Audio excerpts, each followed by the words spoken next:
fine Tuesday evening. This is Shay Bernhardt, the manager at BrooklynRadioStation.com, King and Queen Radio. Except tonight I'm not here as that. This is my own private show as an artist and shaman. The shaman name, hey, he has the heart of the bear.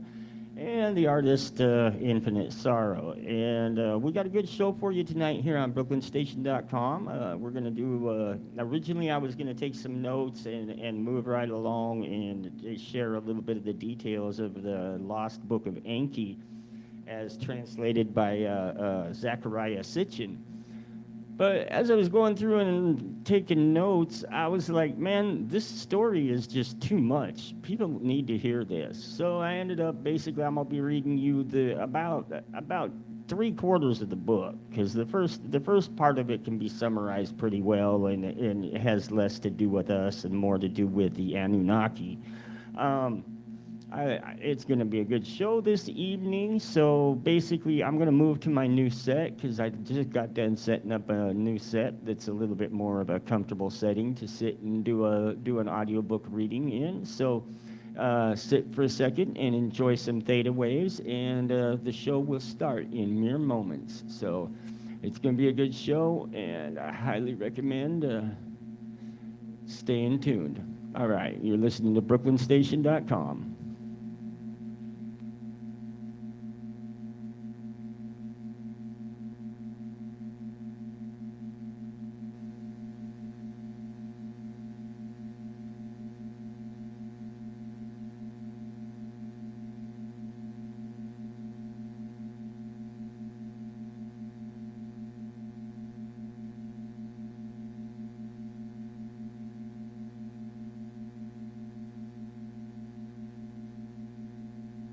Oh no, he's done it again.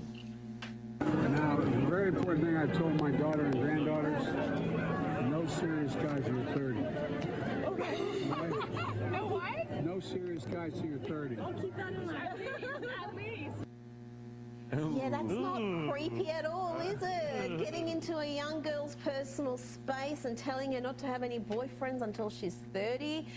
And look at how the alarmed Secret Service dude tries to stop this being taped once he sees that Joe has reverted back to this peculiar behaviour. Because this is nothing new. Indeed, creepy Joe being handsy, inappropriate and invading people's personal space was something the US media used to note. Even the far-left CNN used to report on his weird antics. There are hugs where you just throw up your arms and go for it. And then there are hugs that keep going and going and going. Joe Biden wouldn't let Hillary go as they met on the tarmac at Scranton Airport. About 4 seconds into the hug, they semi-disengage. Nothing to see here, right? Wrong, because the vice president wouldn't unhand Hillary for almost 16 seconds. Notice how many times she tries to tap out. She lets it go, he does not. She tap out. No, she's just, no, he's still holding on. Okay, second tap out. For God's sake, Joe, you gotta let go. This latest awkward hug would not have been microanalyzed if it hadn't been for all the other overly handy Biden moments. Critics collect them. At times when he gently rearranges a young girl's hair and whispers in her ear, then rearranges some more. There's nothing pervy here. The VP knows he's on camera at these swearing-in ceremonies, and the parents are right there as he leans in for a kiss. Yes, in the days before Biden was president or running to be president, even leftist outlets were happy to tell you about his bizarre behaviour. Perhaps his most famous hands-on moment came when he put his hands on the wife of Defense Secretary Ash Carter. Got a lot of thanks to give out. Conservatives panned it. This is the creepiest thing. And so did some liberals. No, that ain't right, man. That ain't right. Why are you appeared to smell her hair? At least the VP didn't get that close to Hillary. Now, the late-night comedians used to marvel at Joe's disturbing episodes before Trump broke their brains and turned them into humorless DNC propagandists. I can still see it! What could you possibly be saying to her? From the ancient past to the present, just came from to a figure out why the one-on-one world is so interview bloody screwed up with today, Vice President and why most of us, and especially the young people today, find this world utterly, completely incomprehensible. They do not resonate with anything, what's going on. Most of us are confused about what's going on in politics. We don't understand why things are just getting worse and worse and worse when the answers should be so bloody simple. And yet things are just getting more and more complicated. So clearly whatever is going on is going in the wrong direction. And that's why we have things like nostalgia, where we keep reminiscing about the good old days. Isn't that just that alone is a reminder that things used to be better in the past, because they're certainly not getting better into the future. So the concept of nostalgia is a reminder that we should wake up and do something about this future that we're hurtling towards. It's not looking pretty at this stage. But the good news is that there is a shining light at the end of this tunnel, which will end on the very high note tonight. So if you feel at any stage that this information is really dark and depressing, because it can get dark and depressing, I want to remind you that that's just the foundation for the information of what we can do as a species to get ourselves out of this mess. And I like to always work with the positive in mind, because if we don't, then there really is no purpose to this life as I see it today, personally. So, why does it matter that we connect the dots from the past? Because if we don't know who we are and where we come from, how could we possibly know where we are going? That's actually a quote from Jurassic Park, believe it or not. So, what I'd like to ask you tonight is to keep an open mind at all times, because the information, the further I go down this rabbit hole, the more disturbing it becomes. And I'm sure many of you are aware of this already. And there is no bottom to the rabbit hole. It just gets weirder and weirder and weirder. And some of the information I'm going to share with you tonight is getting to that point where I don't know if I can actually talk about some things in public at this stage. Some things I have to edit myself, because if I talk about some things in public, which I've tried, I come under incredible attacks. And I don't want to alienate any people. My whole purpose is to unite people, not to divide people anymore. We bloody divided enough. So let's share information that actually is going to act as a platform to unify people and give us a direction forward instead of create more division. So some level of editing is necessary from time to time to keep that unifying factor going. So let's kick this off. The world is covered in countless, unimaginable numbers of ancient, megalithic, ancient sites built by civilizations and people that we know nothing about. Every year, every month, every week, new sites are being discovered. And I know that Hugh Newman, for example, is one of those people that keeps discovering new, incredible sites. Some of the things he shared with me over the last few days just blew my mind. So we have no idea of what happened on this planet. We just literally are like babies waking up from a deep sleep, trying to figure out who we are, where we come from, and why we're here, while there's this unwritten, unknown history of our planet that probably goes back a lot further and is a lot more weird and strange and unimaginable that most of us could possibly fathom. And it's these strange structures like this that were built by some people in ancient times. And when they were finished building this one, they decided to go from South America to just up the road here and build one of these. They said, let's drag a bunch of rocks from Wales and put them up in a circle. And somebody said, well, why should we do that? Because it's cool. And they did that. So they dragged a bunch of rocks, put them in a circle, and it looked cool, and they moved on. And they went into the desert, and they built a big statue because they didn't have any statues. And the reason I realized just recently why they could do all this stuff in ancient times, very simple reason, because they did not have jobs.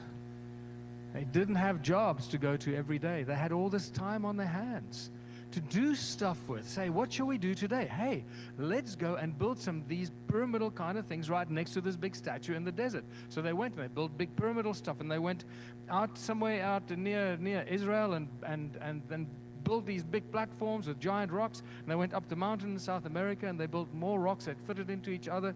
And they thought, wow, it'll freak out people in the future. And they went and built, carved big statues and put them under a roof of solid stone and rock. And because they needed statues and they needed some place to go and worship and offer food to these statues.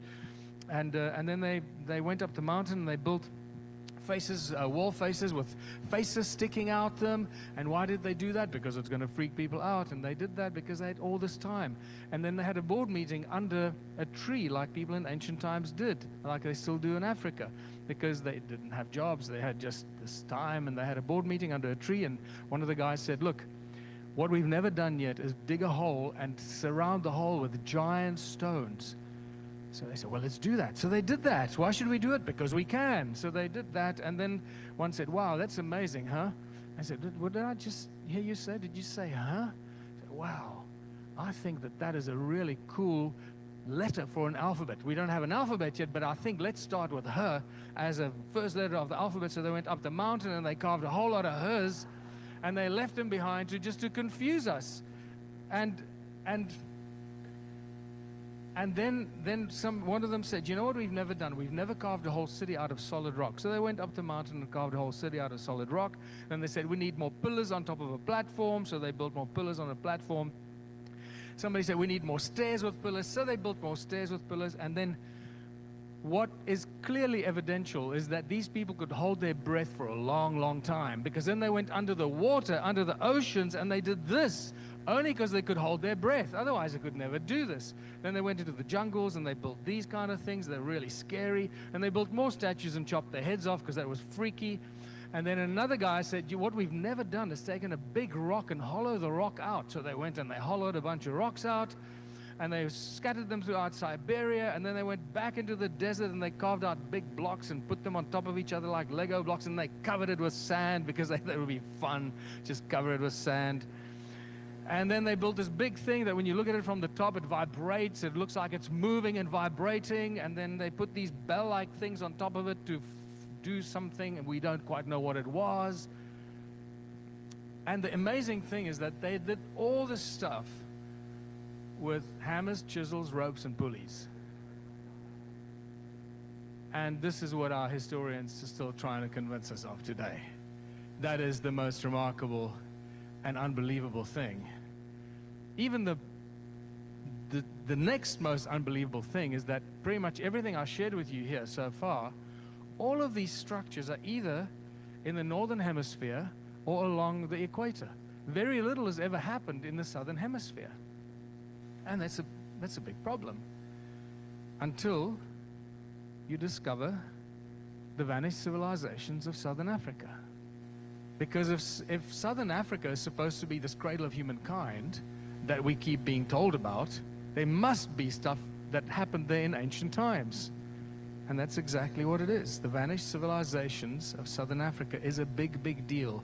I've only recently started to realize what a big deal it is, because until I started talking about this and showing this on the large scale in the numbers that we find these ancient ruins in southern Africa, there was very little knowledge or information written or available about that. So welcome to my part of the world and my life, to the stone circles and the vanished civilizations of southern Africa that left behind more than 10 million circular stone ruins that are absolutely spectacular only when you start looking at them from the air.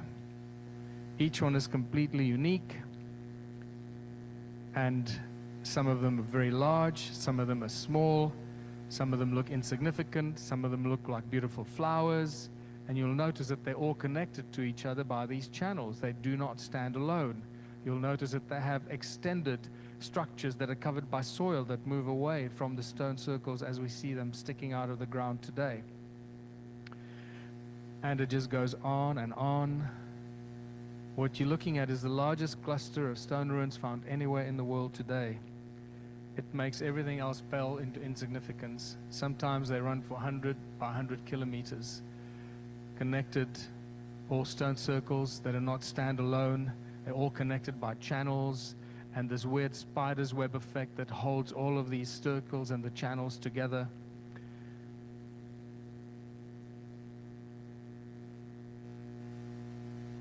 And you just see the devastation and the destruction from some event that destroyed all of this a long, long time ago. and then a few of them have been rebuilt and restructured in more recent times. The key thing here is that there are no doors and entrances. So these cannot be dwellings for people or cows or other animals, because clearly they were not built with doors and entrances. They're something else. Archaeological drawings from 1939 clearly indicate that they have no doors and entrances, that they're circular structures all connected to each other by these channels looking like a bunch of grapes here in this image. And sometimes these circles are concentric, connected to each other, all linking to each other. And that is all seated in a large network of agricultural terraces that cover at least 450,000 square kilometers in South Africa and Zimbabwe. Who built these terraces? What were they for? What were they growing? And who were they feeding? In the most recent research that I've found from Anton Parks, if you've not come across Anton Parks yet, I highly recommend that you get his books. They're now available in English. It is a whole new spin and a whole new level on Anunnaki activity. And not just Anunnaki, but many other ancient beings that were not necessarily as benevolent as the Anunnaki. A whole new look at the Sumerian language as a prototype language to pretty much every language in the world today. And in there he suggests that whatever was happening in Southern Africa, they were growing huge amounts of food that were from there, they were feeding all the other groups of beings around the world from one central food growing area. And I'm suspecting that this is maybe where, this is why there are so many agricultural terraces, because they were feeding the beings, whether they were Anunnaki or other beings from around the world, from Southern Africa. The ancient sites are just basically advanced technology on a gigantic scale. And we've never been able to see it because most of us don't really get images, or we don't see these ancient sites from the air, like the stone circles. When you stand next to it and you walk in these temples in Egypt, it's so overwhelming and so mesmerizing that we don't really see the wood for the trees. But when you start looking at it from the air, everything changes. And when I was there again in 2012, I realized that these obelisks are just like antennae. They ring like bells, like the stones in my museum I've been collecting. They're beautiful. They ring so perfectly. And when you look at these temples in Egypt, they're just too many pillars, not enough space. It's obviously not meant to come and kiss butt of some king or some god and offer food and come there for forgiveness and all, It's just, it's the wrong shape, the wrong size, too many pillars. Why? And when you start looking at it from the air, you realize what it's all about. It's not about worshiping and offering food and that. And you start seeing what's going on. And resonating, vibrating pillars on beautiful platforms, acoustic chambers, and very quickly you realize that these are just templates for gigantic circuit boards, gigantic energy circuit boards on a scale that we could not have imagined. And because they did this in times where money did not restrict what they were trying to achieve. They did what they had to do to either inhabit a planet or survive or create a result that they were looking for. Microprocessors become giant macro processors. And this is one of my favorite images. You can just imagine what historians are telling us about the kind of worshiping that used to go in these places here. Oh yeah, no, those are major places of worship. Really? Yeah. And the pyramid is just a beautiful example of the same thing. It just carries on.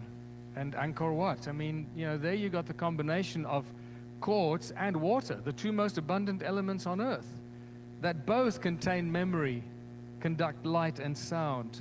Saksai Huaman is another great example of just a circuit board on top of a mountain.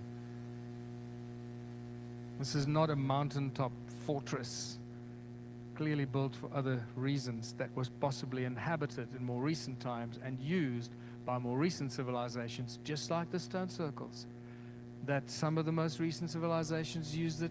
They created doors and entrances in so they could use it for themselves and for their cows or whatever, but not the original architects. That's not what it was built for. Borobudur, Indonesia, I mean, this is just ridiculous. Literally, if you see photographs from right above, it looks like it's alive. It's actually, the photograph looks like it moves when you look at it. And then obviously on top of it, it's a dead giveaway. These giant bells with these antennae going up into the sky, and it's always antenna going up into the sky. And it seems that it was human sound that actually held up this weird energy grid or that was used to activate these circuit boards, human sound, because you see these perfectly acoustic amphitheaters that are always connected to many of these circuit boards. The Parthenon in Egypt is also an old circuit board. There's your giant thing there, the resonating chamber there, and the rest of the circuit board has already been completely destroyed, and it's connected to the amphitheater here, and there's another smaller amphitheater there, and the amphitheaters are always connected to the circuit board. To activate it, you fill that with a bunch of people, you scare them, you get them excited, you make them make a noise, clap their hands, or sing, or fill them with fear, and that energy gets shoved into the circuit board. It activates the circuit board to whatever it's supposed to do, and we got some interesting stuff going on. Here's another example. There's your circuit board connected with a beautiful row of ringing pillars connected to the circuit board here, the amphitheater there. This is a very badly destroyed circuit board, as you can see. And there's another one, old remains of the circuit board up top, the top of the mountain. There's your amphitheater there that was connected to it. And there's another one here in North Africa, in Algeria. Here they put the circuit board, they put the amphitheater right into the heart of the circuit board. It's really badly destroyed. And so it goes. And nothing has changed in 2018. Temples have just become churches, towers, steeples. Who came up with this idea of this giant cone sticking up into the sky? Who was the architect that came up with this? Why do churches and places of worship have to have this architecture? You know, it's been... Don't let them control it.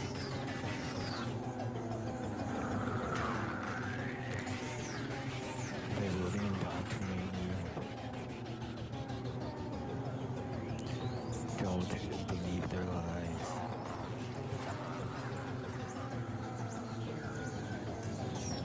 It's all bullshit. Everything you believe is a lie.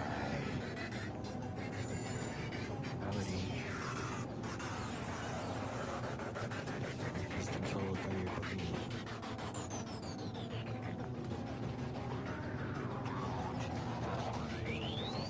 Open your mind. Don't let them control you.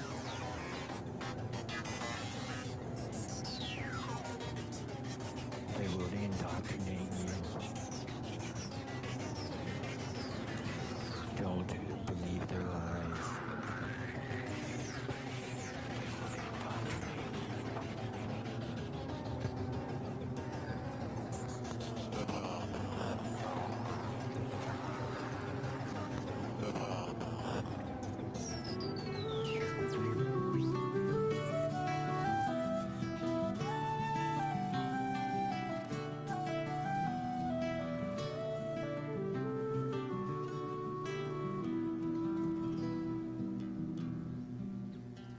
Sudo si budo si naranjana si samsara maya pariyajite si samsara swavanam chajamohad nidram najanma mrityur traisat swarupi. Sudo si budo si naranjana si samsara maya pariyajite si samsara swavanam chajamohad nidram najanma mrityur traisat swarupi. Sudo si budo si naranjana si samsara maya pariyajite si samsara swavanam chajamohad nidram najanma mrityur traisat swarupi. Sudo si budo si naranjana si samsara maya pariyajite si samsara swavanam chajamohad nidram najanma mrityur traisat swarupi. You are forever pure, you are forever true, and the dream of this world can never touch you. So give up your attachment and give up your confusion and fly to that space that's beyond all illusion. You are forever pure, you are forever true, and the dream of this world can never touch you. So give up your attachment and give up your confusion and fly to that space that's beyond all illusion. You are forever pure, you are forever true, and the dream of this world can never touch you. So give up your attachment and give up your confusion and fly to that space that's beyond all illusion. You are forever pure, you are forever true, and the dream of this world can never touch you. So give up your attachment and give up your confusion and fly to that space that's beyond all illusion. Sudo se budo se naranjana se samsara maya pariya jete se samsara svapanam trajamoha nidram najanma mrityur trisatsvarupi. Sudo se budo se naranjana se samsara maya pariya jete se samsara svapanam trajamoha nidram najanma mrityur trisatsvarupi.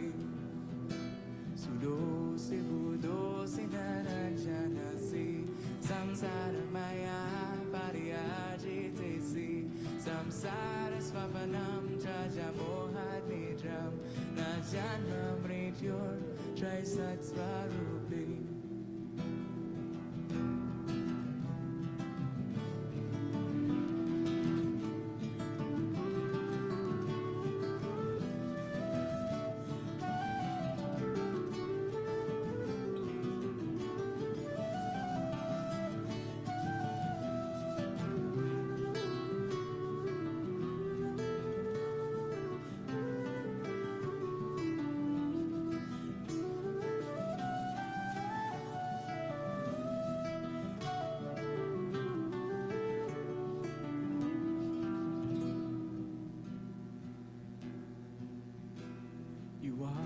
Forever pure, you are forever true, and the dream of this world can never touch you. So give up your attachment and give up your confusion and fly to that space that's beyond all illusion. You are forever pure, you are forever true, and the dream of this world can never touch you. So give up your attachment and give up your confusion and fly to that space that's beyond all illusion. You are forever pure, you are forever true, and the dream of this world can never touch you. So give up your attachment and give up your confusion and fly to that space that's beyond all illusion. Sudo se budo se naranjana se samsara maya pariya jete se samsara svapanam trajamoha nidram najanma mrityur trisatsvarupi. Sudo se budo se naranjana se samsara maya pariya jete se samsara svapanam trajamoha nidram najanma mrityur trisatsvarupi. Sudo se budo se naranjana se samsara maya pariya jete se samsara svapanam trajamoha nidram najanma mrityur trisatsvarupi.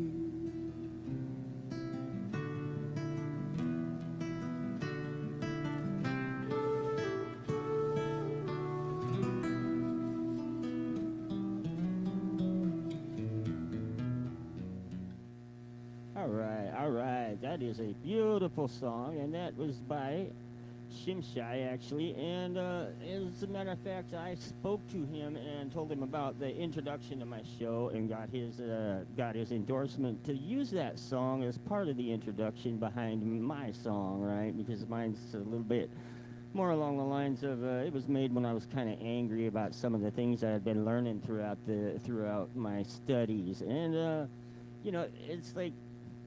The sequence, the guy speaking about the how everybody got kind of bored and went around and built a bunch of temples and stuff. That is a Michael Tellinger doing a speech for the Megalithomania UK, and I'm actually still trying to get a hold of that guy because he's got a lot to say, and actually I would really like to get involved in some of his work because he's trying to put together a society based on what he's learned as a result of his research down there in South Africa. So we're going to do, as I say, we're going to do a reading as translated by Zachariah Sitchin, and I highly recommend his books. He's passed away, unfortunately, and I picked this one up off of archive.org, which is an excellent resource for open source information. In fact, they have a microfiche collection that's quite unreal. So a non-profit organization, highly recommend if you're into researching. They are definitely somewhere to go. So there's a lot of book here and a lot of information here, and one of the things I want to stress is that this does not express any opinions of Brooklyn Station LLC, King Queen Radio, or BrooklynStation.com. This is merely me providing information that I believe it to be true.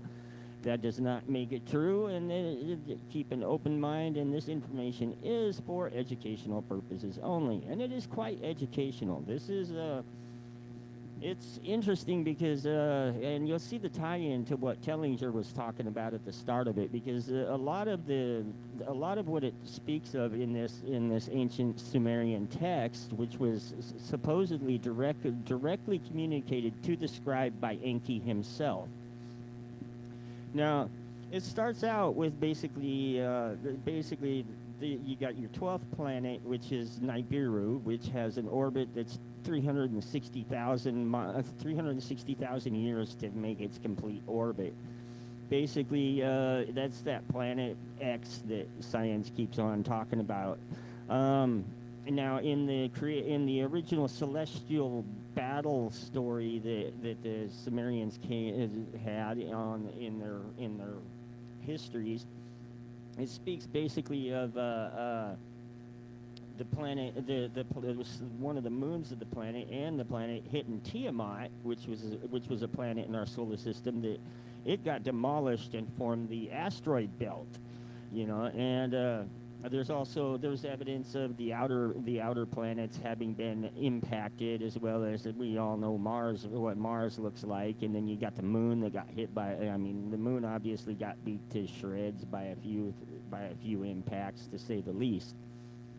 Now, I forget the exact date this book is copyright at, and it's like, however, it's quite old if you think about it. I mean, we're talking the 70s, I believe, is when he was writing his books, and the 80s, I believe, and basically a lot of discoveries we've made since then have done nothing but basically back up these histories. So basically, part of the planet ended up breaking off and forming Earth, and the moon. We're not going to even get to the moon right now. That's an entirely different rabbit hole, and it's like we don't have the time right now to go down that rabbit hole yet, and there's really not enough information anyway, although there is a little. Anyway, back to what I was saying. All right, so basically, then millions of years later, and this is. The Anunnaki were originally supposed to have arrived about almost 500,000 years ago. I think it was like 456,000 years ago or something like that. The Sumerians did put exact dates, and there is ways to cross-reference them with our own dates, but it's like a whole lot of math and stuff like that. And I mean, if you want to be that exact about it, you're welcome to grab some books on it and do the math yourself. But I'm not going to do the math for you because it's kind of a lot of complicated math. The Sumerians actually had some pretty complicated. They had several different calendars they ran by, and they were celestial. They had basically your regular calendar, your celestial calendar, your Nibiru calendar. And that's one of the reasons why there was so much stuff that was related to astrology, basically, and their knowledge was pretty sophisticated. One thing to keep in mind is that they've counted when reading the Sumerian histories, they count the planets from the outside in. And it's like official archaeology, of course, will tell you that it's like they only knew of like 3 planets or some crap like that. I don't know. I really don't listen to the official story anymore because it's always bullshit, and we know that. So let's continue on into the real story. All right. So basically, the atmosphere on their planet is maintained more or less. It's kind of a complex system, and it's maintained a lot by volcanic activity, according to the histories. That at this point really isn't important so much as it ended up that they managed to they started to get a hole in the protective layer, their atmosphere that was protecting them and keeping the heat trapped in their planet so that they could survive. Now, there's a lot to that, and we're kind of skipping over that in the interest of getting to the meat and potatoes, but it boils down to the salvation of their planet was to infuse a like fine gold powder into the atmosphere. They figured out some way to do that, and that was how they were going to save their planet. Now, Earth, there's a story behind that too. We're not going to go into that, but they found out that there was gold on Earth, and they managed to get through the asteroid belt. And this is kind of important because to get through the asteroid belt, they brought some very powerful weapons with them, and Enki hid the weapons because he was one of the first ones there, and he landed down in the Tigris-Euphrates area and started building his home there. Basically, eventually, it got to the point where they had they built a way station on Mars where the gold would get lifted by ships from here up to Mars, and then from there it would get shipped to Nibiru, and Nibiru came in on our orbit. Now, for these entities, due to the fact that it takes a year orbit for their planet to do its like little stint around the sun, it means that for them a year is 360,000 years. Now, there's a lot of corroboration with this on the when you look at the Sumerian kings list, because I mean the kings list lists kings that rule for tens of thousands of years, and then once it gets to the point where we can cross-reference with what we know with the kings we know that were in rulership at this time, it's pretty accurate all the way up from where we can trace it to up. It's very accurate, but then they disregard the rest of it. That's talks about some king ruling for 15,000 years because that's just how modern science is. Now here in a minute, I'm gonna start screen sharing you while I read out of this. I'm gonna screen share you a list of the people that are basically part of the Bilderberg group, and that's the group that came up with the reading I did on the first episode, The Silent Weapons for Quiet Wars. Now you'll find these tactics written also, there's a Chinese book passing around that speaks of it, and there's also a Russian book passing around that speaks of it.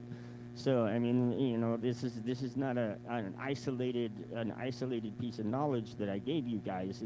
It's spread worldwide, and it's being enacted worldwide. So if you feel like something's wrong, you're right. Something is wrong, and that's the importance. And why I'm sitting and reading this to you is because it's important that you know the true history. Because if you don't know where you've been, then you can't possibly know where you're going, and you're doomed to repeat the same mistakes over and over again. Now, this book, we won't get it finished today, but on the next episode, we'll get towards the end of it, and you'll understand when I say that we will be doomed to repeat the same mistakes over and over again, because, it's like we are, if you haven't noticed, repeating the same stupid mistakes over and over again. And this here story has a lot of the same stupid mistakes in it that we've been making. So it's like these mistakes have been being made for quite some time, unfortunately.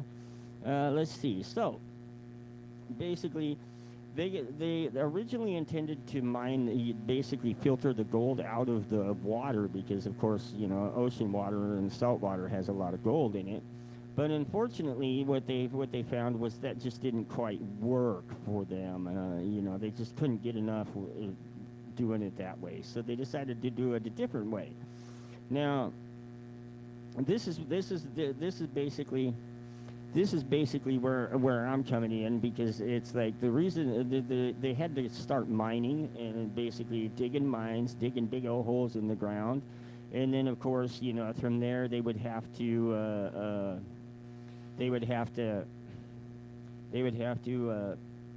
pardon me. From there they would have to smelt it, and they take the ore and they'd smelt the ore, and then yada yada yada. It's a lot of work.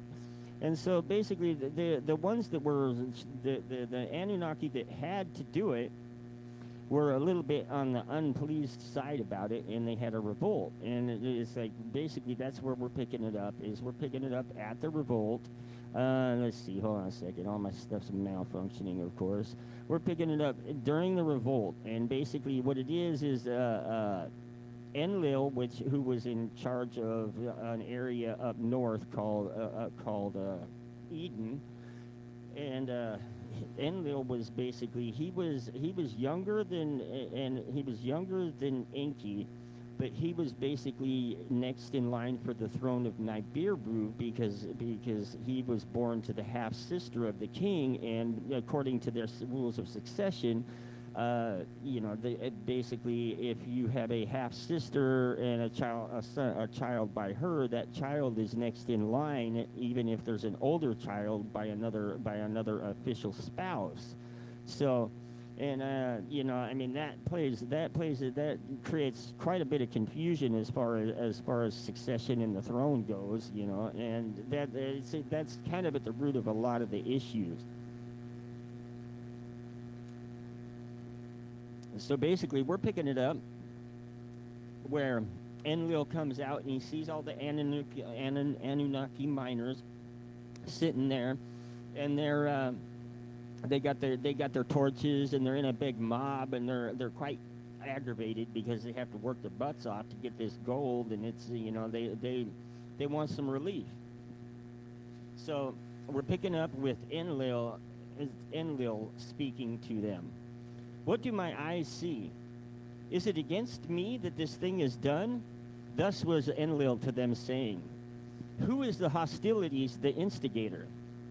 The Anunnaki stood together. Every single one of us hostilities has declared. Excessive is the toil. Our work is heavy. Great is the distress. So they were to Enlil saying, words of the happenings Enlil to Anu. Anu is the king of Nibiru, and he's on Nibiru at this point in time. Words of the happenings Enlil to Anu beamed. Of what is Enlil accused? Anu inquired. The work, not Enlil, is the trouble causing, Enki to Anu was saying. The lamentation is heavy. Every day the complaints we could hear. The gold must be obtained, Anu was saying. The work must continue. Release Ennugi for consultations, Enlil to the hostile Anunnaki said, because Ennugi was basically the headmaster of the mine, and they took him captive, right? So Ennugi was released. To the leaders he was thus saying, ever since the earth heat has been rising, the toil is excruciating. Unbearable it is. Let the rebels to Nibiru return. Let new ones come in their stead, Ninurta said. Perchance new tools you can fashion, Enlil to Enki said. For the Anunnaki heroes, the tunnels to avoid?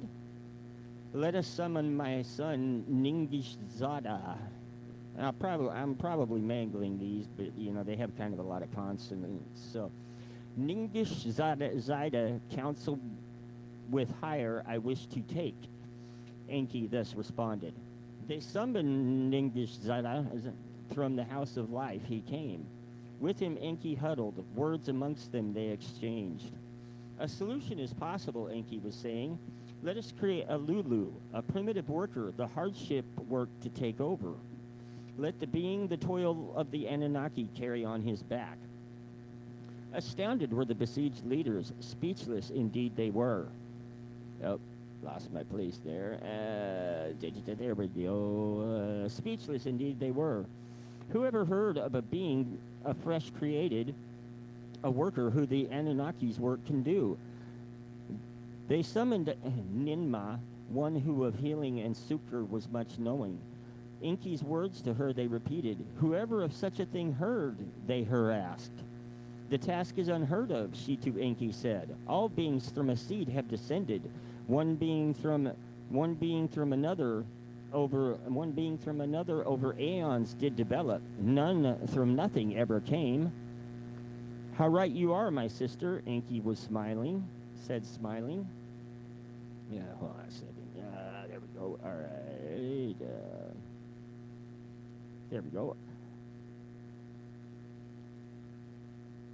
How right you are, my sister, Enki said, smiling. A secret of the Absu let me to you all reveal.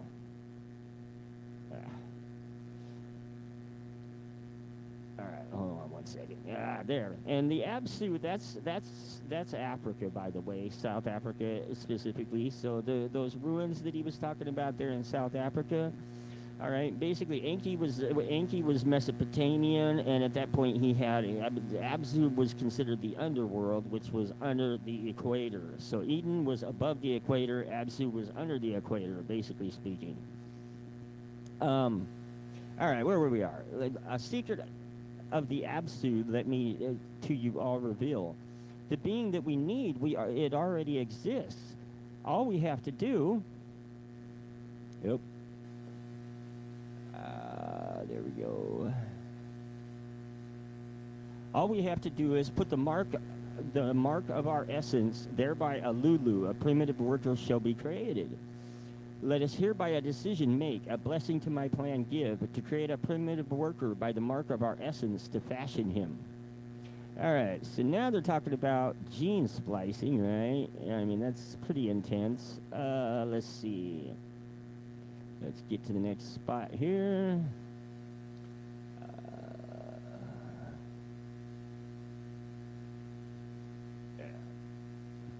Sorry, my computer, of course, is acting up. It always does that. So, all right. So, let me get that. There we go. All right. Creatures in the Abzu, which is South Africa, there are, Enki was saying, that walk erect on two legs. Their four legs they use as arms, with hands they are provided. Among the animal of the steppes they live. They know not dressing in garments. They eat plants with their mouths. They drink water from lake and ditch. Shaggy with hair is their whole body. The head hair is like a lion's. With gazelles they jostle. With teeming creatures in the waters they delight. The leaders to Enki's words with amazement listened. No creature like that has ever in the Eden has been seen, Enlil, disbelieving, said. Aeons ago on Nibiru, our predecessors like that might have been, Ninma was saying. It is a being, not a creature, Ninma was saying. To behold it must be a thrill. To the house of life Enki led them. In strong cages there were some of the beings. At the sight of Enki and the others, they jumped up with fists on the cage bars they were beating. They were grunting and snorting. No words were they speaking. Male and female they are, Enki was saying. Male hoods and female hoods they have. Like us, from Nibiru coming, they are procreating. Zina, my son, their fashioning essence is tested. Akin to ours it is, like two serpents, it is entwined. All right, so they're talking about DNA right there, like two serpents, it is entwined. When there with our life essence shall be combined, our mark upon them shall be.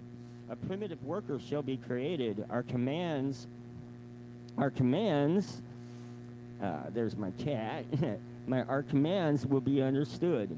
Our tools he will handle, the toil in the excavations he shall perform. To the Anunnaki in the Absu, relief shall come. Oh, let's do that. I think maybe that helped. Oh, yep. All right, so let's see. There we go.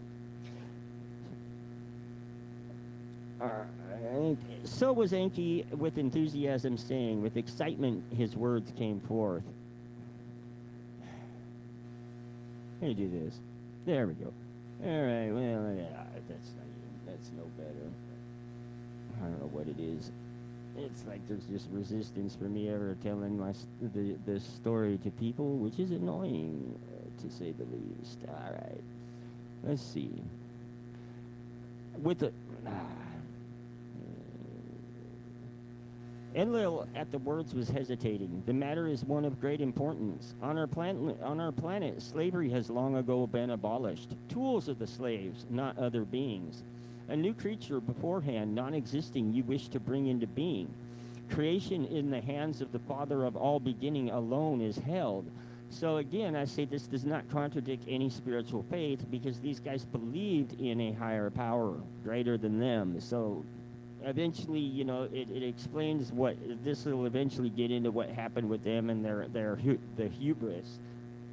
But it's important to keep in mind that there's several times throughout this text that they speak of the Father of all beginnings. So, you know, it's like, again, I'm not contradicting any faiths. I'm just saying that, you know, it's like we're being misled by our leadership, and that's deliberate. All right. The being already, yeah. All right, so Enlil in opposing saying stern were his words, because, you know, that's what he was looking at as slavery, which really is what it was, but we'll get into that. The being already exists, Ninmah was saying. To give more ability is the plan. Not a new creature, but one existing more in our image made, Enki with persuasion said. With little change it can be achieved. Only a drop of our essence is needed. A grave matter it is. It is not to my liking, Enlil was saying. Against the rules of from planet to planet journeying it is. By the rules of to earth coming it was forbidden. To obtain gold was our purpose. To replace the Father of all beginning it was not. After Enlil thus had spoken, Ninmah was the one to respond. My brother, Ninmah to Enlil was saying, with wisdom and understanding has the Father of all beginning us endowed. To what purpose have we been perfected, else it to utmost use to make? With wisdom and understanding has the Creator of all our life essence filled. To whatever using of it we capable are, is it not for which we have been destined? With little change,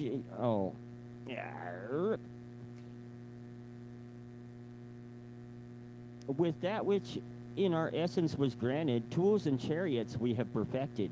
Mountains with tear weapons we shattered. Skies with gold we are healing. So was Ninurta to his birth-giving mother, saying, let us with wisdom new tools fashion, not new beings create. Let by new equipment, not by slave beings, the toil be relieved. Whereto our understanding does us lead, to that which we have been destined.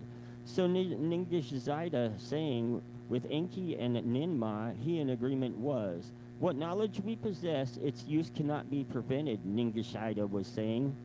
Destiny indeed cannot be altered. From the beginning to the end it has been determined. To them Enlil was thus saying, destiny it is, or fate it is, that to this planet us has brought, to gold from the water's foil, to put Anunnaki heroes to excavating toil, to a primitive worker create to be planning. That, my kinfolk, is the question. Thus, with graveness, Enlil was saying, is it destiny? Is it fate? That is what deciding requires. Is it from the beginning ordained, or for us by us for choosing? To put the matter before Anu, they decided. Anu before the council, the matter presented. The elders, the savants, the commanders were consulted. Long and bitter the discussions were, of life and death, fate and destiny, words were spoken. Can there be another way the gold to obtain? Survival is in danger. If gold must be obtained, let the being be fashioned, the council decided. Let Anu forsake the rules of planetary journeys. Let Nibiru be saved. From Anu's palace, the decision to earth was beamed. It, Enki, delighted. Let Ninmah my helper be, of such matters understanding she has, which Ninmah was his half sister. So if he could get her to himself, he could mate with her and reclaim his birthright, right? At Ninmah with a longing he was gazing. Let it be so, Ninmah was saying. Let it be so, Enlil did say. By Ennugi was the decision to the Anunnaki in the Absu announced. Until the being is achieved, to the toil willingly you must return, he said. There was disappointment, rebellion there was not. To the toil the Anunnaki returned. In the house of life, in the Absu, how to fashion the being, Enki to Ninmah was explaining. To a place among the trees, Ninmah he directed. A place of cages it was. In the cages there were odd creatures, their likes in the wild no one had seen. 4 parts of one kind they had, hind parts of another creature they possessed. Creatures of 2 kinds, by their essences combined, to Ninmah Enki was showing. To the house of life they returned, to a clean place with brightness shining they led her. In the clean place Ningajada to Ninmah the life essence secrets was explaining. How the essence from 2 kinds combined can be, he to her was showing. The creatures in the tree cages are too old. Monstrous they are, Ninmah was saying. Indeed so, Enki responded. To attain perfection, for that you are needed. How the essences to combine, how much of this, how much of that to put together, in which womb conception to begin, in which womb should the birth be given. For that your succor and healing understanding are needed. The understanding of one who gave birth, who is a mother, it is required. When Ningajida, she surveyed the sacred formulas that on MEs were secreted. How this and that were done of him she inquired. The creatures in the tree cages she examined, the 2 creatures she contemplated. By a male inseminating a female are the essences transmitted.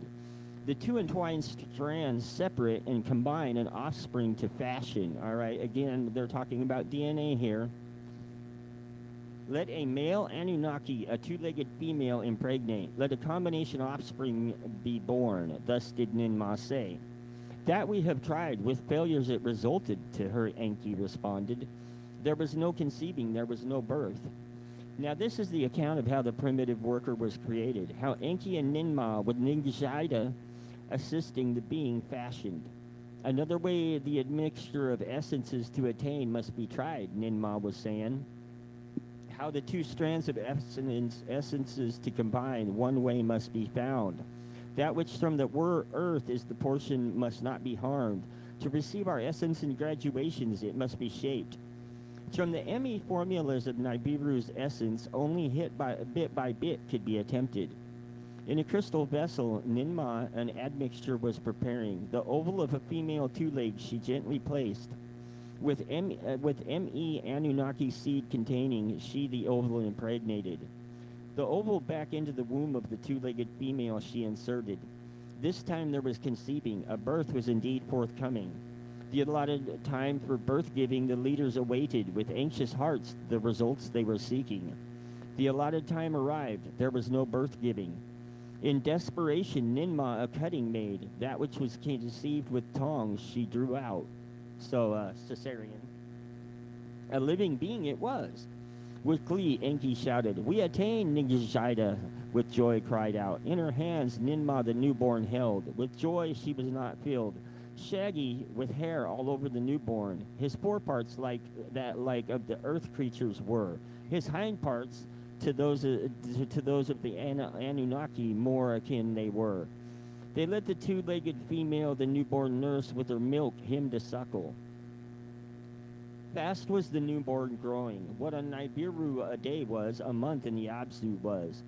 Taller the child grew. In the image of the Anunnaki he was not. His hands for tools were not suited. His speech only grunting sounds was. We must try once more, Ninmah was saying. The admixture needs adjusting. Let me the MEs essay with this or that ME make the endeavor. Now ME is some type of acronym or name for basically sources of information, kind of like I don't know what you'd call it. It basically like I don't know, some type of disk, say a tablet with its memory full of stuff, you know, or a disk drive or a flash drive, something like that. That's basically what MEs are. I kind of like them to flash drives myself. So when I say ME, think flash drive. All right, on we go. With the Enki and Ningi side assisting, they repeated the procedures. The essences in the MEs Ninma carefully considered. One bit she took from one bit she took out from another. Then in the crystal bowl, the oval of an earth female she inseminated. There was conception at the appropriate time, there was birth giving. This one more in the likeness of the Anunnaki was. They let his birth mother him suckle, they let the newborn to a child grow. Appealing he was by his looks. His hands to hold tools were shapen. His senses they tested, but they found they were deficient. The earth child could not hear. His eyesight had faltered. Again and again, Ninma rearranged the admixtures. Of the ME formulas, she took bits and pieces.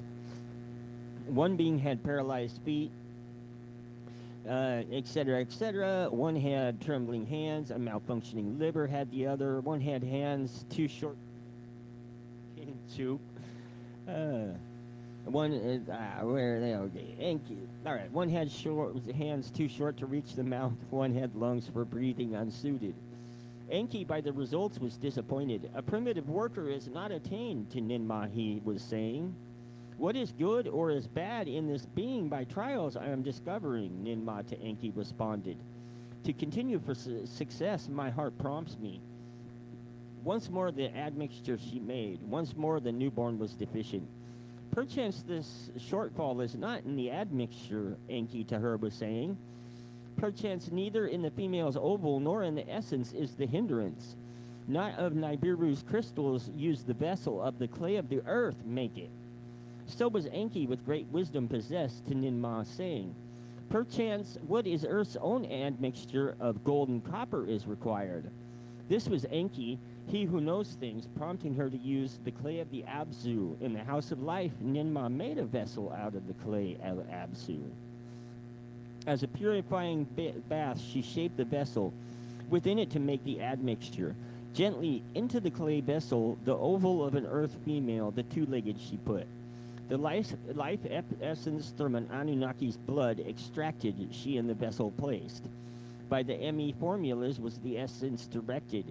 Bit by correct bit was it in the vessel added. Then the oval thus fertilized into the womb of the earth female she inserted. Into the womb, basically that one came out bad too, and then Enki's solution was, into the womb of the earth female the fertilized oval was always inserted. Perchance this is the remaining obstruction. Of who the fertilized oval nurtures to birth-giving carries, in our image and after our likeness is to be, perchance an Anunnaki womb is required.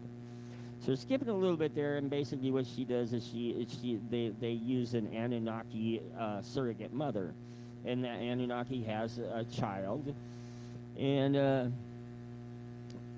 smooth was his skin, smooth as the Anunnaki skin it was. Like dark red blood was its color, like the clay of the Abzu was its hue. They looked at his malehood. Odd was its shape, by a skin was its forepart surrounded. Unlike the Anunnaki malehood it was, a skin from its forepart was hanging. Let the earthling from us Anunnaki by this foreskin be distinguished, so was Enki saying. Adamu, I shall call him, Ninma was saying. One who like earth's clay is, that will be his name. So Adamu. A model for primitive workers we have indeed attained, Enki was saying. Now a host of workers like him are needed. Ningashada, his elders reminded, a model indeed he shall be. As for himself, like a firstling he shall be treated. From toil he himself shall be protected. His essence alone as a mold shall be. So was Enki saying, by his decree, Ninma was greatly pleased. All right, so let's see. So basically, they started artificially inseminating Anunnaki females with this hybrid so that they could breed these workers, but they were finding it to be rather slow. So they were debating on the solution.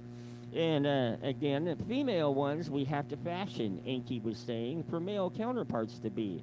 Let them know each other as one flesh the two to become. Let them by themselves procreate on their own childbirthing make. The Emmy formulas you must change, from male to female adjustment make. So did Enki to Zina say. Let's skip forward a little bit. They do that. They change the mixture. They inseminate one of the females, of course. And let's see, my computer. There we go. The 10th month, a month of evil fates, they begin to call, because the baby was not born at 9 months, and at 10 months, Ninmah, the lady whose hand wombs has opened, with a cutter and incision made. Her head was covered. On her hands, protection she wore.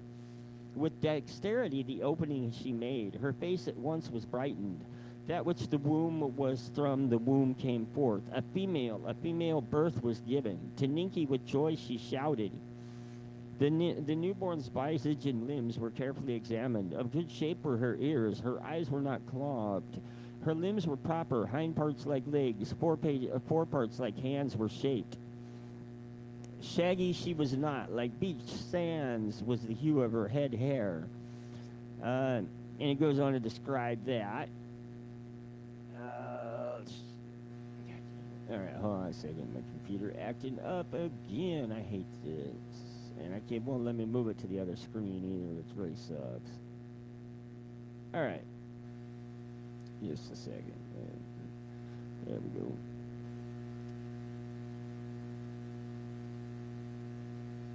All right, so there we are. Now, this is where it gets pretty intense, because this is... All right, so basically we have Adamu, or Adam, and we have Eve's. Let's see. Bang, bang, bang. There we go. All right, so then they turn Adam and Eve. They turn Adam, and actually they call, if I remember correctly, they call her Tiamat. There we go. There we go. There's where I was. Dang computer. There we go. It just messes up right there for some reason. All right. Yeah, Tiamat let her name be, the mother of life, Ninki was saying. Like the planet of old, which the earth and the moon were fashioned, let her be called. From her womb's life essences, other birth givers shall be molded. So then in 7 vessels of clay of the Absu made Ninmah ovals of the 2-legged females placed. The life essence of Tiamat she extracted bit by bit in the vessels she had inserted. In the vessels of the clay of the Absu made, Ninmah the admixture formed. Incantations as the procedure befits she was uttering. In the wombs of the birth-giving heroines, the fertilized ovals were inserted. There was conception at the allotted time. Birth-giving were occurring. At the allotted time, 7 female earthlings were born. So they told them to, go forth, be fruitful, and multiply, except they had 7 male and 7 females, and basically they were not able to reproduce. And so so they placed them in. They took them up to. They had them up there in. They had them up there in Eden, and they put them together there to breed, and then let them together grow up. Malehoods and femalehoods attain. Let the males and females inseminate. Let them by themselves offspring beget. So were they to each other, saying, as for Adamu and Tiamat, from the toil of the excavation they shall be protected. Let us them to the Eden being over, to the Anunnaki therein our handiwork displayed. So was Enki to the others, saying, with that the others did concur. To Eridu in the Eden, the city of Enki, Adamu and Tiamat were taken. An abode in an enclosure for them was built. To roam therein they could. The Anunnaki of the Eden came to see them. From the landing place they came. Enlil came to see them. By their sight his displeasure was diminished. Enki saw them mating. The males and females were inseminating. Conceiving there was not. Birth-giving there was not. Enki the Mather deeply pondered. The creatures once combined he contemplated. None, not one of them, had offspring begotten. By two kinds combined, a curse has been created, Enki to the others said. Let us the essences of Adamu and Tiamat afresh examine, Ningashida was saying. Their emis bit by bit to be studied. What is wrong to ascertain? In Sharubak, in the House of Healing, the essences of Adamu and Tiamat were contemplated. With the life essence of Anunnaki males and females, they were compared. Like two intertwined serpents, Ningashida, the essences separated. Arranged like 22 branches on a tree of life were the essences. Their bits were comparable. The images and likenesses they purposely determined. 22 they were in number. The ability to procreate they did not include. Another 2 bits of the essence in the Anunnaki present Ningashida to the others showed. 1 male, 1 female. Without them there was no procreating. So was he to them explaining. In the molds of Adamu and Tiamat, the combining they were not included. All right, so now the Sumerians in their histories that were written who knows how long ago, because archaeology lies to us, they're talking about the number of strands in DNA. It took us a while to figure that one out. They locked the doors behind them. The 3 with the 2 earthlings alone remained. Upon the 4 others, Ningashida a deep sleep caused to descend. The 4 he made unfeeling. From the rib of Enki, the life essence he extracted. Into the rib of Adamu, the life essence of Enki he inserted. From the rib of Ninma, the life essence he extracted. Into the rib of Tiamat, the life essence he inserted. Where the incisions were made, the flesh therein he closed up. Then the 4 of them, by Ningashida, were awakened. It is done, he proudly declared. To their tree of life, 2 branches have been added. With procreating power, their life essences are now entwined. Let them freely roam. As one flesh, let them know each other, Ninma was saying. In the Eden's orchards, to freely roam, Adamu and Tiamat were placed. Of their nakedness, they became aware. Of malehood and femalehood, they were knowing. Tiamat of leaves aprons made, with the wild beasts from the wild beasts to be distinguished. In the heat of the day, Enlil in the orchard was strolling, the shade he was enjoying. Without expectation, Adamu and Tiamat he encountered. The aprons on their loins he noticed. What is the meaning of this? Enlil wondered. Enki for explaining he summoned. The matter of procreation, Enki to Enlil explained. The 7 and 7 had failed, to Enlil he admitted. Ningashida, the life essence, examined an additional combining was needed. Great was Enlil's anger. Furious his words were. The whole thing was not to my liking. For acting as creators I had opposed. The being that we need, it already exists. So were you, Enki, saying. All we need is put our mark on it, thereby primitive workers to fashion. Healing heroines put themselves at risk. Ninma and Ninki were endangered. To no avail it was all. Your handiwork was a failure. Now the last bits of our life essence to these creatures you have given. To be like us in procreation, knowing perchance our life cycles on them to bestow. Thus did Enlil with angry words speak. Enki, Ninma, and Ningashida summoned with words Enlil to pacify. My lord Enlil, Ningashida was saying, knowing for procreation they were given, the branch of long living to their essence tree was not. Ninma then spoke up. To her brother Enlil she was saying, what was the choice, my brother? To end it all in failure, Nibiru in doom to face its fate, or to try and try and try, and by procreation let earthlings the toil undertake? Then let them be where they are needed, Enlil with anger said. To the Abzu, away from Eden, let them be expelled. To the Abzu, away from Eden, let them be expelled. So did Enlil the command decree. From the Eden to the Abzu, Adamu and Tiamat were expelled. They had a son and a daughter, twins to the earth beings were born. With understanding were the primitive workers endowed of commandments they were comprehending. To be with the Anunnaki they were eager. For food rations they toiled well. Of heat and dust they did not complain. Of backbreaking they did not grumble. Of the hardships of work the Anunnaki of the Absu were relieved.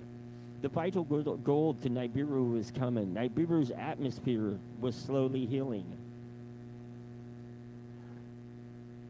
Nanar and Ningol, twins, were born. A daughter and a son they were. Inanna and Utu by Ningol they were named. With them, a third generation of Anunnaki on Earth was present. For the offspring of the leaders, tasks were allotted. Some olden chores were divided. Easier among the offspring they were made. To the olden chores, new tasks were added. Upon the earth, the warmth was rising. Vegetation flourished. Wild creatures overran the land. The rains were heavier, rivers were gushing, abodes repairing needed. Upon the earth, heat was increasing. The snow-white parts to water were melting. The bars of the seas of the oceans were not containing. From the depths of the earth, volcanoes were fire and brimstones belching. The grounds were trembling. Each time the earth was shaking. In the lower world, the snow-white hued place, the earth was grumbling. At the tip of the Absu, Enki, a place for observing, established. To his son Nergal and to his spouse Ereshkigal, command thereof he entrusted. A thing unknown, an untoward thing, thereunder is brewing. And Nergal said to his father Enki said, In Nibrukai, the place of the bond, heaven and earth, Enlil the heavenly circuits was watching. By the MEs of the tablets of destiny, celestial motions he was comparing. There is turmoil in the heavens, Enlil to his brother Enki said. From the planet Lamu, which is Mars, the place of the way station, Marduk to Enki his father was complaining. Strong winds are disturbing, annoying dust storms they are raising. So Marduk to his father Enki, words were beaming. In the hammered bracelet, turmoils are occurring. That's our asteroid belt. Upon the earth, brimstones from the skies were falling. Pitiless demons havoc causing. Violently the earth they approached. Into flaming fires in the sky they were bursting. In a clear day, darkness they were causing. With storms and evil winds they raged around. Like stony missiles, the earth they were attacking. Kingu, the earth's moon, and Mars, too, by these havocs were afflicted. The faces of all three with countless scars were covered. Enlil and Enki to Anu, the king, urgent words were beaming. Nibiru's savants they alerted. The earth and the moon and Lamu, Mars, a calamity unknown are facing. From Nibiru, the savants were responding. The words of the leaders' hearts were not calming. In the heavens, the family of the sun were taking stations. The celestials, of whom Earth is the seventh in a row, were choosing places. And remember, the Earth is seventh in the row when you're coming into the galaxy, not when you're on Earth. So the Sumerians always counted from the outside in. In the heavens, Nibiru was approaching. The sun's abode it was nearing. By the seven in a row arraigned was Nibiru distracted. The path through the hammered bracelet it was missing. From the bracelet, bits and pieces it has been displacing. Bereft of the celestial bar, Lamu with Mumu near the sun were crouching. In the heavens, Lahamu, her glorious dwelling place, was abandoning. Toward Nibiru, the heavenly king, she was attracted. A queen of heaven she wished to be. All right, so that's celestial. That gets a little. It's kind of like the celestial stories and the earthly stories. Although they do use some of the same names, these are different. They're referring to different entities. To quell her, Nibiru, from the celestial deep, a monstrous demon made appear. A monster once to Tiamat's host belonging, by the celestial battle fashioned. From the celestial deep made its way, by Nibiru was it from slumber awakened. From horizon to the midst of heaven, like a flaming dragon it was stretched. 1 league was its head, 50 leagues in length it was. Awesome was its tail. By day the skies of earth it darkened. By night upon the face of the moon a spell of darkness it cast. To her brothers, the celestials, Lahamu or Mars was for help was calling. Who will the dragon obstruct? Who will stop and kill it? She was asking. Only valiant Kingu, which is the moon, once Tiamat's protector, stepped forward to respond. To intercept the dragon in its path, Kingu was making haste. Fierce was the encounter. A tempest of clouds upon Kingu was raised. By its foundations was Kingu shaken. From the impact did the moon quake and shake. So it's basically a heavenly meteor hitting the moon. Then the heavenly habit was calmed. Nibiru to its distant abode in the deep was returning. Lahumu, its dwelling place, did not abandon. The stony missiles upon earth and Lahumu ceased the raining. Enki and Enlil with Marduk and Ninurta gathered, a surveying of the havoc they undertook. All right, so if you're familiar with the, I believe it's the Younger Dryas era, I believe that's what they're talking about here. Again, if you want to do the math, this does actually list the mathematics necessary to calculate their 3 calendars and figure out precisely when this did happen. But I'm pretty sure that's that Younger Dryas that they're impacts that they're talking about. The depths of the oceans he measured. In Earth's far corners, the mountains of gold and copper he scanned. Of the vital gold, there would be no shortage. This was Enki saying. In the Eden, Ninurta was the surveyor, where mountains trembled and valleys shook. In his skyship, he soared and journeyed. The landing platform was intact. In the valleys of the north, the earth's fiery liquids was pouring. So was Ninurta to his father Enlil telling. Sulfuric mists and bitumens, which is like basically fossil fuels, he was discovering. On Mars, the atmosphere was damaged. Dust storms were with life and work interfering. So Marduk, which is Enki's son, Marduk to Enki was saying, to Earth return I wish, because he was in charge of Mars, right? To his father he disclosed. Enlil to his olden plans betook himself. What cities and their tasks he planned he reconsidered. A chariot place in the Eden must be established, to the others he was saying. The olden designs of the layout on the crystal tablet to them he showed. Let the place of the chariots near Bad Tiberia, the metal city, be established. Therefrom, let the gold from earth to Nibiru in the chariots directly be carried. So Ninurta of Bad Tiberia, the commander, to them words were saying.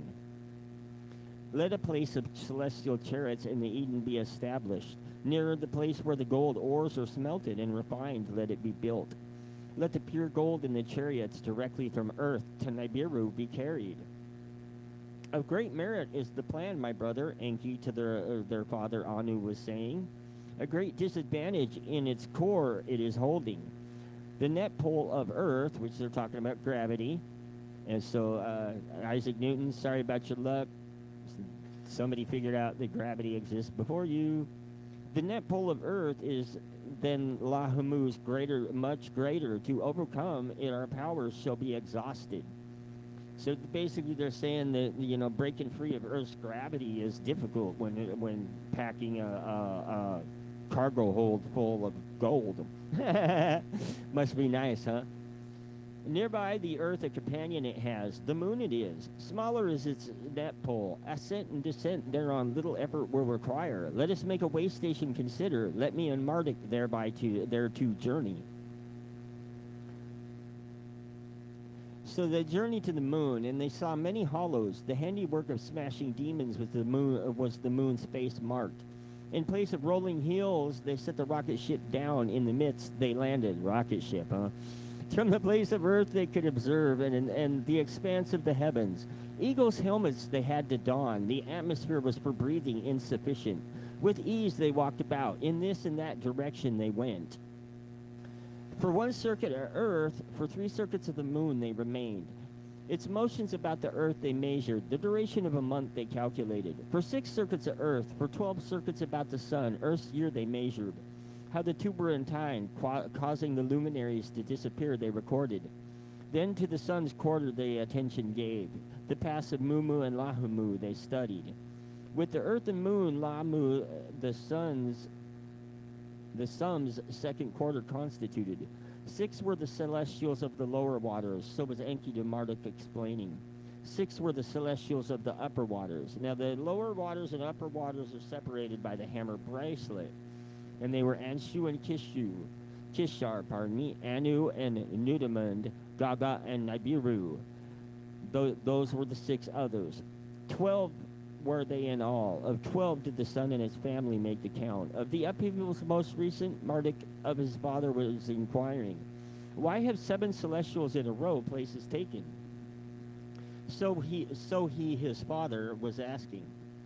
Their circuits about the sun, Enki then considered. Their grand band around the sun, their progenitor, Enki carefully observed.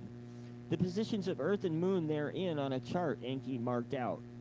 By the motions of Nibiru, of the sun's not a descendant, the width of the great band he outlined. The way of Anu, the king, to name it, Enki decided. So Enki, they basically figured a way to get through the asteroid belt, which was a huge issue for for their whole venture. In the expanse of the deep heavens, the stars did father and son observe. By their proximities and groupings was Enki fascinated. By the circuit of heavens from horizon to horizon, he drew images of 12 constellations. In the great band, the way of Anu, one each with the sun's family of 12 he paired. To each one he designated a station, by names they were to be called. Then in the heavens below the way of Anu, whence Nibiru the sun is approaching, a band-like way he designed, the way of Enki it designated. To it 12 constellations by their shape he also allotted. The heavens above the way of Anu, the upper tier, the way of Enlil he called. Therein to the stars into 12 constellations he assembled. 36 were the stars' constellations. All right, hold on a second here. It's acting up again. All right, let's see. Let's get to this. Oh, of course. Where were we? There we go. All right.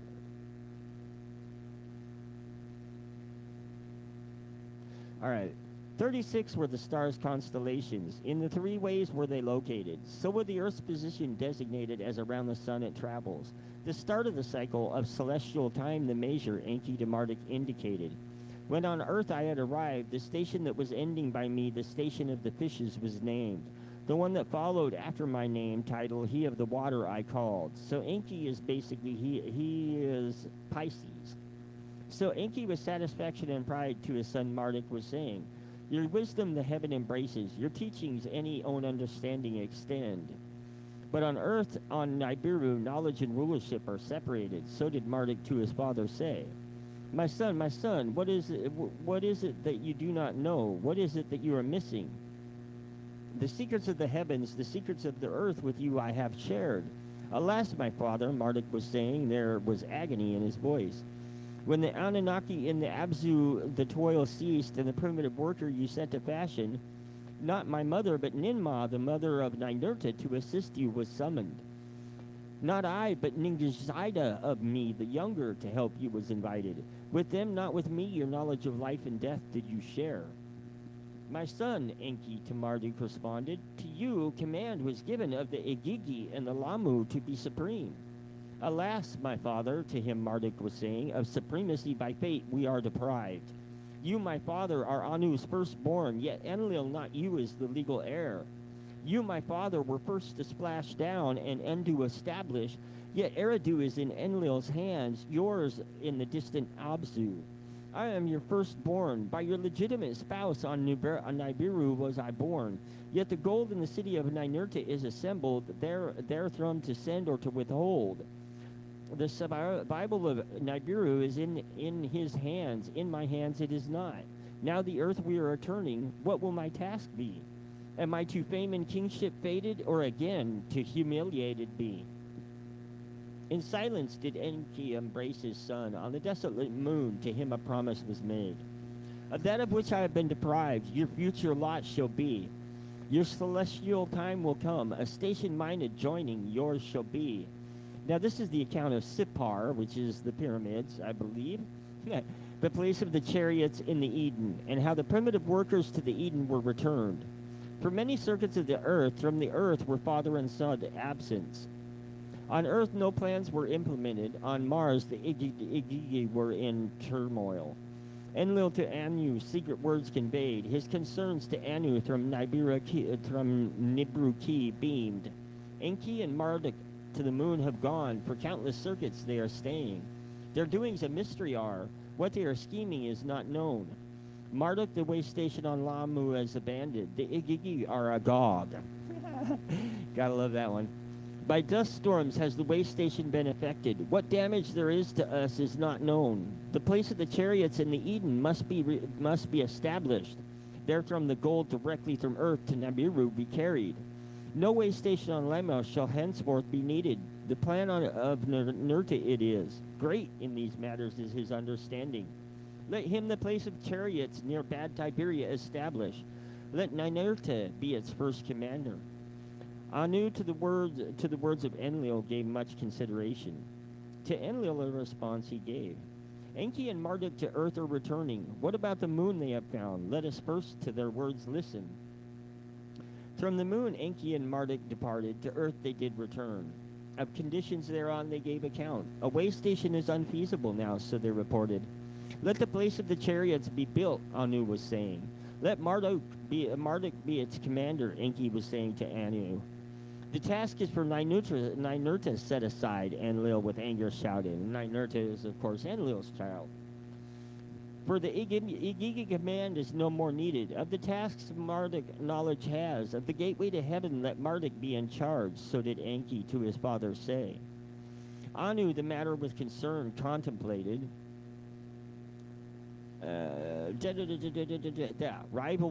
Rivalries now the sons have affected.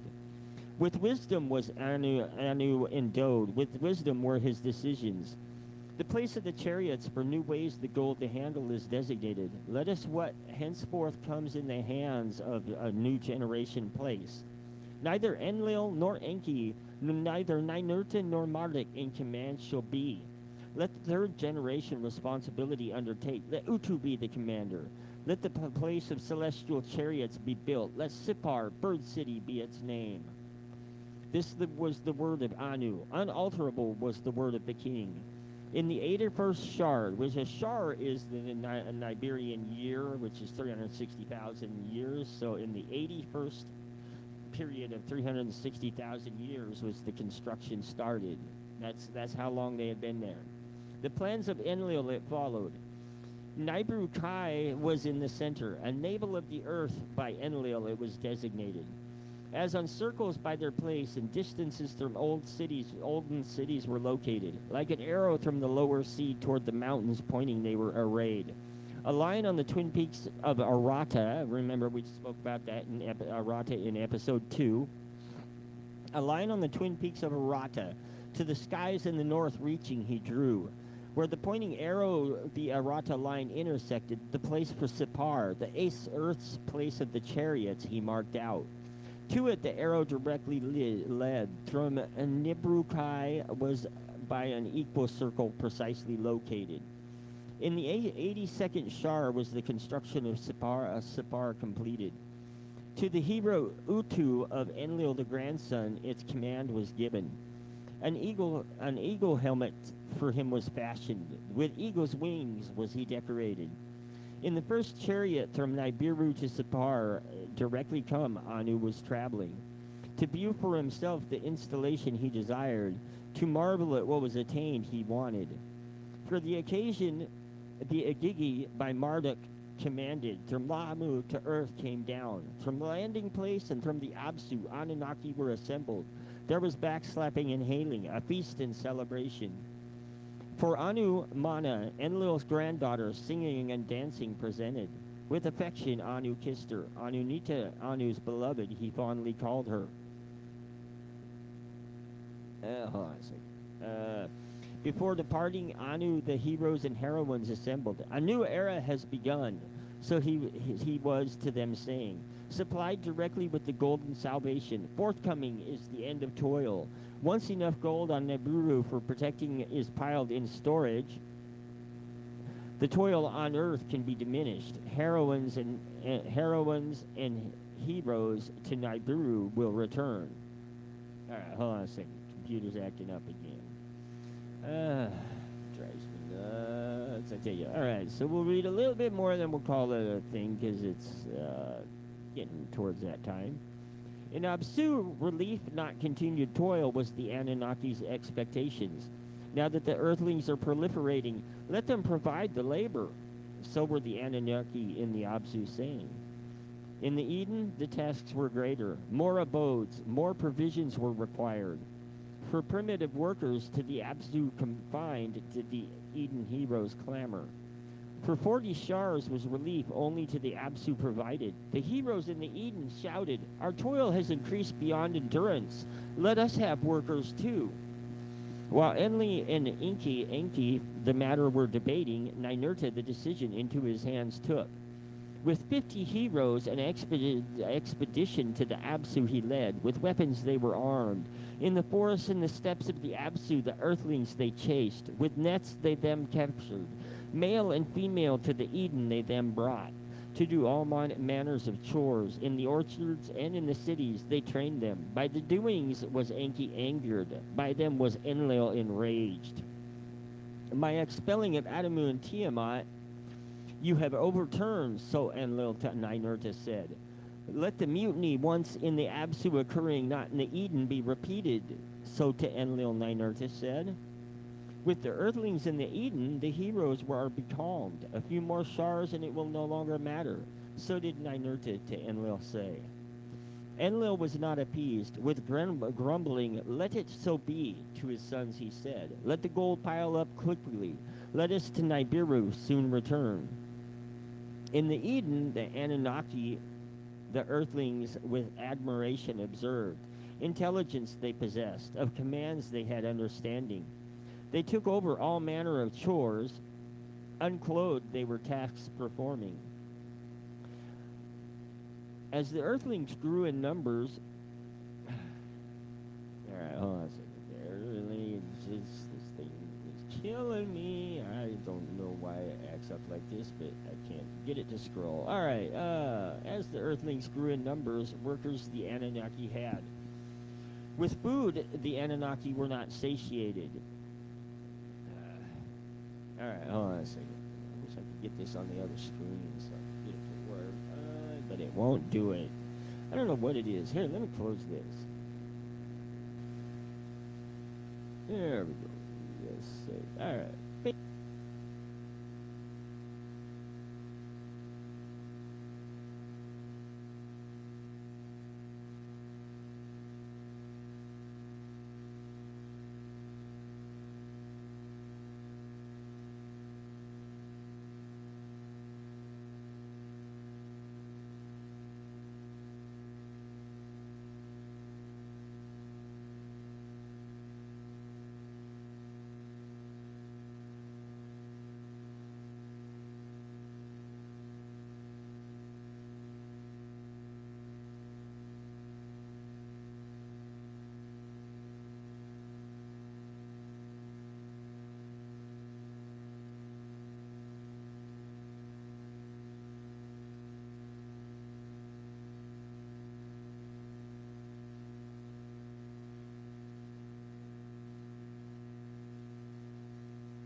Sorry about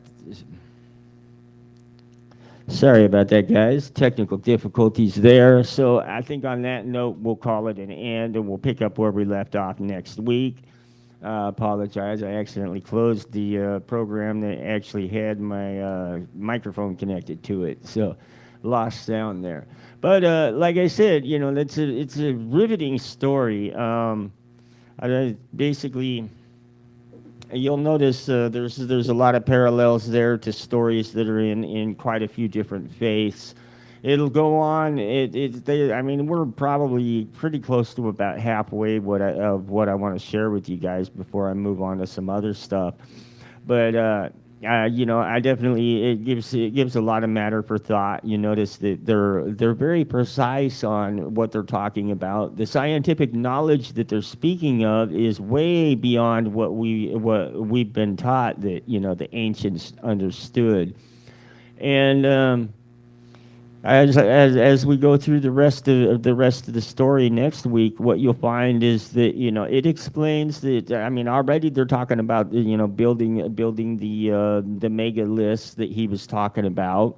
As a matter of fact, those 10 million ruins in South Africa, it kind of talks about that, does it not? And you'll notice that if you study any of the discoveries that they make of a lot of the ancient monoliths, they're destroyed, and there's still parts missing out of the story. I mean, it's like by the time we get done, a lot will be explained, but there's still some stuff missing. Next week, for a thrill, what I'm going to do is, because, I mean, see, it's like I was saying last night when I was talking about what I was going to do tonight on this Sister Dobong show. The fact of the matter is that, it's like these guys, there's some of them that did not leave. And they're still here. They're still fighting their wars, and we're still trapped in between them. And that's kind of like what the first episode was about, because it's like again, this book and the translations in it. I mean, this story that the Enki directly told to a scribe. I mean, everything that we're discovering today still is in support of these stories these Sumerians wrote that some ignorant fool is called mythology, and then they teach us this mythology in school that's supposed to be history that actually, is farthest from the truth, and so there's a part where Mr. Tellinger, it's like, and I'll have to show you it next week, but there's a part where, me and him agree very well, and so I'll probably put that in the introduction next week, so that was it for today, guys. Sorry about the dead air there with the technical difficulty, but, it is what it is. There seems to be like a lot of opposition to what I'm trying to teach here, because I run into some of the most amazing, inexplicable technical difficulties you'll ever see. Like I was gonna pipe audio directly from an output on my interface today, and we're right about 30 minutes before the show, for some reason that output no longer works. I don't know why, so I had to jimmy rig. So if there's an issue with the sound quality, it's because I had to get around a mysterious technical difficulty where my audio interface no longer put out sound. Yay! Explain that one.